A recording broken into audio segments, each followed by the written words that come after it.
萧初然心中已然翻起惊涛骇浪。如果叶晨真的是燕京叶家的少爷，那很多疑惑也确实能够得到很好的解释。自己为什么能够得到帝豪集团王冬雪的特殊对待？王冬雪为什么能高看自己一眼？原本这个问题自己是想不明白的，但当把叶晨身份换成叶家少爷的时候，一切就都解释得通了。因为一旦把叶晨的身份换了，王冬雪就成了叶晨的员工，而自己作为叶晨的老婆，她自然会对自己特殊照顾。还有自己现在和家人一起住的这套汤臣一品的别墅，王正刚为什么要把这么贵的别墅送给自己的老公呢？后来那么多人找叶晨看风水，给的价格也不过就是几百万，王正刚那套别墅可是上亿的。哦对了，还有白金汉宫。白金汉宫不就是燕京叶家的连锁超豪华5星级酒店吗？回想叶晨给自己补办结婚典礼时，就是借用了白金汉宫从来不对外整租的空中花园。当时自己还想，叶晨怎么有这么大的面子？可一旦把他是叶家少爷的身份带入进来，一切也就合情合理了。毕竟是叶家的酒店，叶晨想怎么用，谁能说一个不字？还有那个洪武，明明是那么凶神恶煞的一个人，而且还是整个金陵道上较负极的人物，为什么偏偏对叶晨那么毕恭毕敬？萧初然越想越绝望，因为他知道景清法师的推测大概率是对的。这时景清法师忽然说，对了施主，贫僧这里刚好有一位客人，他一早就来拜访，比您二位还要早些，而他与燕京叶家颇有几分渊源，施主如果心中有疑惑，不如当面向他请教。萧初然更是惊讶，连忙问道，法师，您说的客人与叶家有渊源，那他究竟是什么人啊？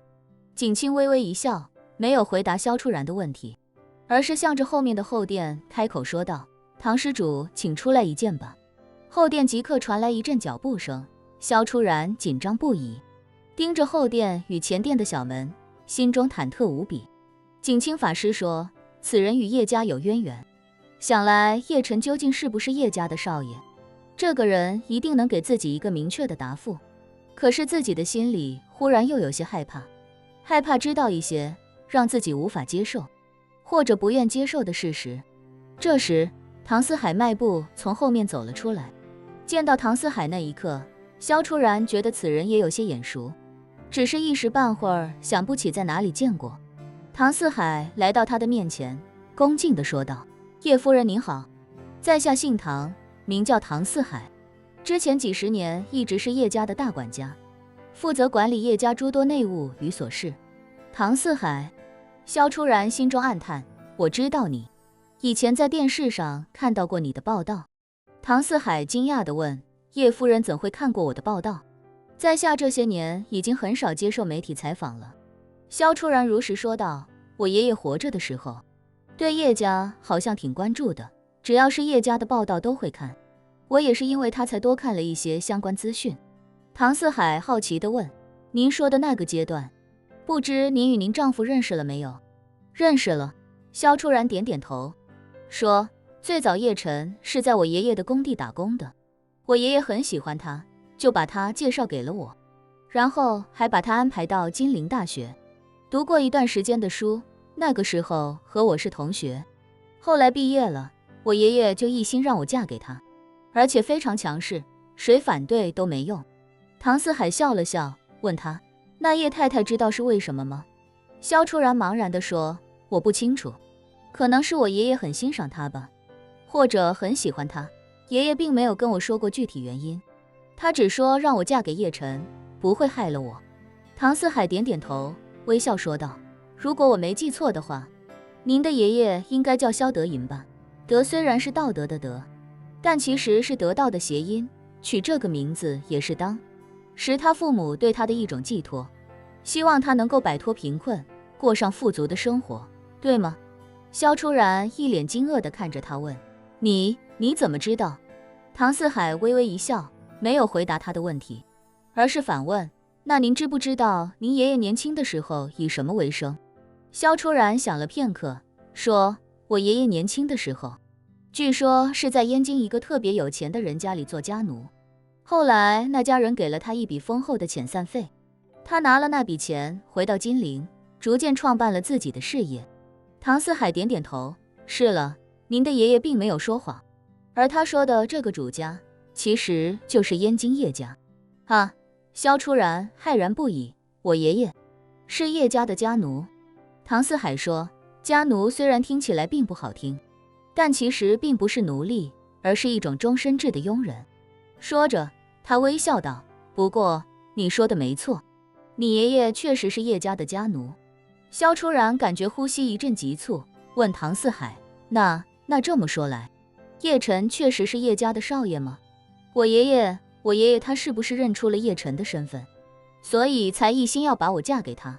唐四海郑重地微微点头，严肃道，没错，您的丈夫叶晨确实是叶家的少爷，他的父亲是叶家当初的二少爷叶长英，母亲便是美国安家的安承熙。啊，真的是这样。萧初然感觉天旋地转，自己嫁给叶晨这么长时间，到头来却是要从别人口中得知叶晨的真实身份。他眼泪瞬间夺眶而出，哽咽道，可是他为什么不告诉我呢？无论他究竟是什么身份，他总应该把实际情况告诉我啊。唐四海摇头说道，他没法告诉你。说罢，唐四海问他，你知道少爷他为什么会在福利院生活10年吗？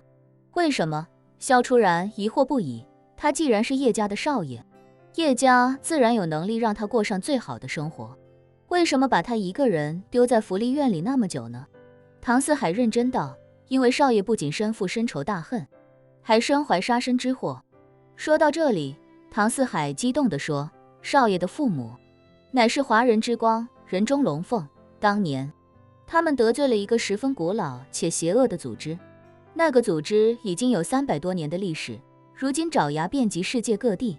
少爷的父母就是死在他们手里，而且他们一直想要斩草除根，把少爷也一并杀掉。